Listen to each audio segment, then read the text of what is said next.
According to Donella Meadows' book, Thinking in Systems, the behavior of a system is not known just by the elements of which it is made. She uses the anecdote of a king who brought his mighty elephant to a city of blind inhabitants. Each inhabitant gathered information of the elephant by touching parts of it. Each one of them had the wrong perception of it, as they had only touched parts of it rather than the elephant as a whole. This leads us to see that a system consists of three parts: elements, interconnections, and purpose. Football is a good example of that system. The players, the coach, and the ball act as the elements. The rules of the game are the interconnections in football, and either winning or exercise are the main purpose of the football game.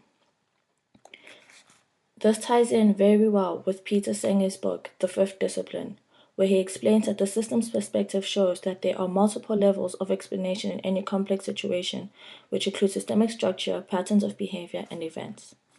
The beer game looks at these levels where event explanations look at who did what to whom. Patterns of behavior focus on the longer-term trends, such as production cycles and instability in the game. And systemic structure look at what causes the pattern of behavior, which could be how orders were placed, the shipment, and the inventory in the beer game. All the decisions made in the beer game show how complex situations can also lead to having to make decisions under uncertain circumstances, as seen in the article Judgment Under Uncertainty that explains the following three heuristics: representativeness, being employed when people judge the probability of event A belonging to class B; availability, which applies when people are asked to assess the frequency of a class or plausibility of a particular development; and an anchor, which is usually employed in numerical predictions when a relevant value is available. Although efficient, these lead to systemic and predictable errors. Decision-making is immensely complex and dynamic, and can be done either numerically or by using judgments, as is described in much more detail in the Mintzberg report.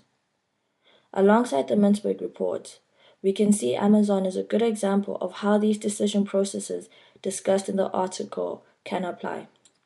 Amazon used judgment rather than numbers when deciding whether to engage in competition in their marketplace.